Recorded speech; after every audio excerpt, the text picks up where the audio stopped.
Bismillahirrahmanirrahim. Prej problematikave që shpesh i hasim në familjet tona e për të cilat pyetemi her pas here, është edhe prishja e ekuilibrit të harmonisë e të dashurisë në mesin e një çifti. Dhe ditën e sotme po bashkëbisedoja me një mikun tim shumë të shtrenjtë rreth kësaj teme. Dhe i përmenda dy hadithe që janë shumë të rëndësishëm dhe që duhet të merren në konsiderat, sidomos nga çiftet e reja. E para hadithi i pejgamberit alayhi salatu wasalam, i cili thotë se me janë pëlqyer nga kjo botë parfumi, pra era e mirë, gruaja, pra martesa, dhe kënaqësia më e madhe e imja është në namaz. Pra edhe ana fizike e materiale, edhe ajo shpirtënore. Mirë po, a nuk ju tërheqë mendjen fakti se pejgamberi alayhi salatu wasalam e ka nis këtë rrugëtim me shfaqjen e kënaqësive të tij në këtë botë me parfumin. Që do të thotë se kjo është një këshill shumë e rëndësishme për burrin musliman, për të riun musliman, që ka hap familje dhe është bë burr shtëpie.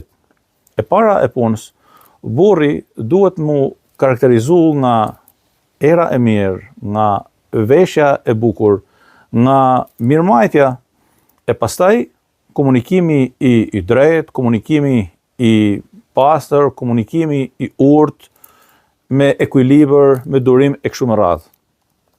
Imagjinoni një burr i cili nuk mahet, nuk veshet, nuk parfumoset, nuk ka kujdes për disa detaje shumë të rëndësishme në përditshmërinë e tij, si fjala bie, pastërtia e gojës, larja e vazhdueshme.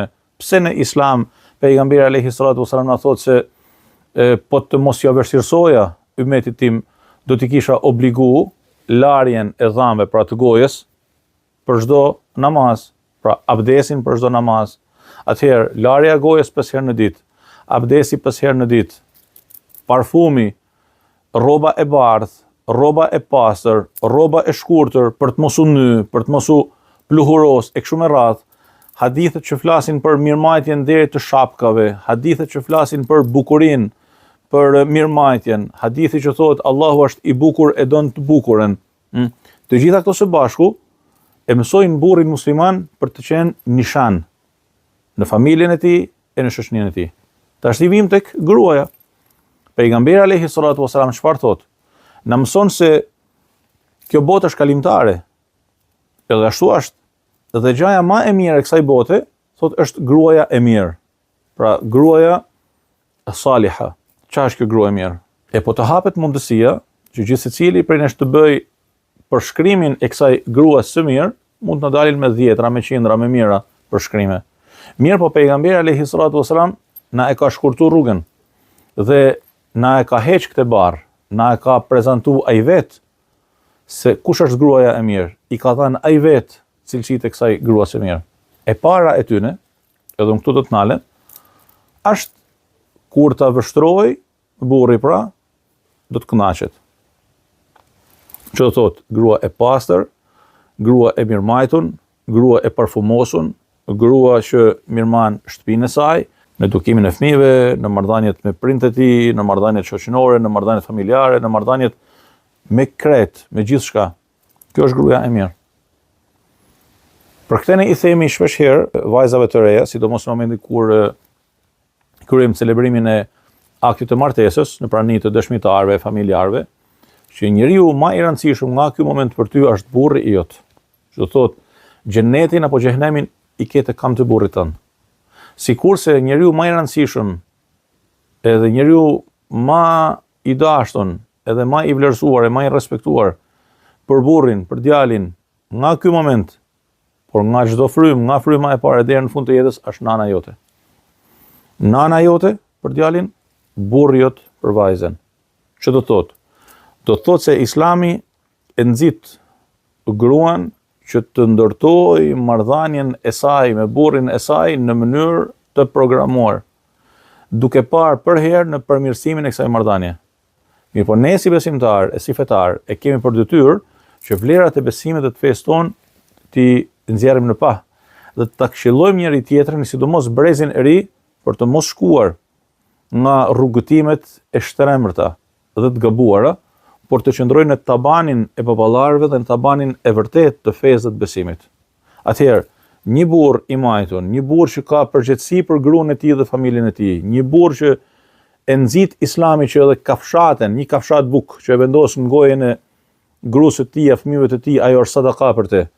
Një burr që edukohet dhe mësohet që edhe nga pasunia e tij, edhe nga ajo çfarë ka fituar, po ta llastoj, e ta marrë me të mirë gruan e tij, familjen e tij, t'i blej diçka të re, të sjell diçka të re në shtëpi, të plotësoj dëshirat e tyre kështu me radhë, e gjithë kjo regjistrohet dhe është sadaka për te. Një burr që nxitet me ken i pastër, goja e tij me ken e pastër, rroba e tij me ken e pastër, parfumi me ken simbolik e tij, mëshira dhe mshuria, urtësia me ken cilësitë të tij në marrëdhënie me gruan e tij, që duhet ta ketë në bebe të synit, sepse e ka marrë me drejtën e Zotit, e ka marrë dhe e ka bë halallin e tij duke e largu dhe duke e marrë nga djepi i familjes ku është dash, është respektuar, është ndëruar, është llastu, ka kenë vajze për gdhelun, tash e ka marrë ky në shtëpinë e tij për të ndërtuar së bashku me të një familje të re ku kjo vajzë do të jetë ajo nana, njeriu më i rëndësishëm i jetës për ata fëmijë që vinë. Nëse kjo vajzë e ka pa këtë shembull tek familja e saj, e sheh edhe tek burri i saj, fëmijët që vinë prej këtyre të dyve do të shohin edhe tek shembulli i nanës, edhe tek shembulli i babës, modelin më të përkryer për të ruajtur vlerat e tabanit ton. Në këtë mënyrë ne garantojmë harmoninë dhe dashninë edhe mirëkuptimin në familjet tona. E kur fillon edhe prishet ky ekuilibër, edhe burri lëshon pak, burri lëpasdoret pak, burri heq dorë nga disa obligime, gruaja lëpasdore këtë, heq dorë prej asaj, neglizhon këtu, neglizhon atje, nis pastaj edhe hyn shejtani në familjet tona. Dhe Islami don që shejtanin me e majt larg nga familjet tona. Islami don që prehja, dashnia, mëshira me kanë 3 element të shenjtë, të paprekshëm, kode të shenjta të paprekshme në familjen tonë, në familjen muslimane. Pra, kur ta shohin njëri tjetrin, të ndjejnë dashni, mëshirë dhe mshuri, e të gjejnë prehje të njëri tjetri. E kur këto fillojnë edhe prishen, edhe zbehen, atëherë ka vend për atë çfarë shohim në modelet të tjera që nuk janë modelet islame. Aty ku janë haramet, aty ku janë përzierja e sistemit të vlerave, aty ku prandaj të dashur të shtrenjtë. E janë që të kthehemi këtyre teksteve dhe të lexojmë siç duhet këto tekste të shtrenjta të pejgamberit ton alayhi salatu wasalam për të kuptuar nëpërmjet tyre se nuk janë thjesht 2 hadithe të rëndomta që i lexojmë, po pejgamberi alayhi salatu wasalam është lyer me erë të mirë. Ore dakord, është lyer me erë të mirë. Po është duhet të mësoj diçka shumë më të madhe se sa ajo pamja e parë e lyres me erë të mirë. Edhe teksa flet për gruan, që është ajo që të kënaq, le të kuptoj gruaja nëpërmjet këtij hadithi se është thirrur nga pejgamberi alayhi salatu wasalam për të kenë ajo mretnesha.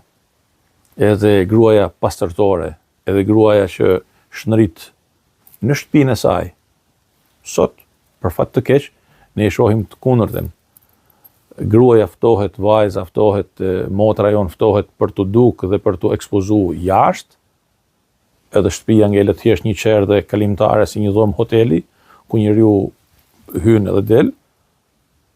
E burri po ashtu, në Islam nxitet për të qenë i pastër, i ndershëm, i ruajtur, përgjegjës, ndërsa në modelin e kësaj që prezantohet sot, është njeriu që i jep rëndësi të jashtmes në marrëdhënie me të tjerët, e përbrenda ajo shtëpia kthehet po ashtu si një dhomë hoteli ku ai thjesht hyn për të kaluar pak qase dhe për të dalë sërish për të vazhduar jetën diku tjetër. Islami na fton për të menduar, për të reflektuar, për të ndërtuar jetën mbi bazën e disa vlerave të kodeve të shenjta që nuk duhen prek. E nëse preken, prishet jeta e jon. Është shumë e thjeshtë. Allahu na udhëzoi drejt më të mirës, edhe e rujt çdo kod për këtyre kodeve të shenjta në jetën tonë dhe e forcoft familjen muslimane dhe na bëf për tyre që ndëgjojnë fjalën dhe veprojnë më të mirën e saj. Allahu ju dashur.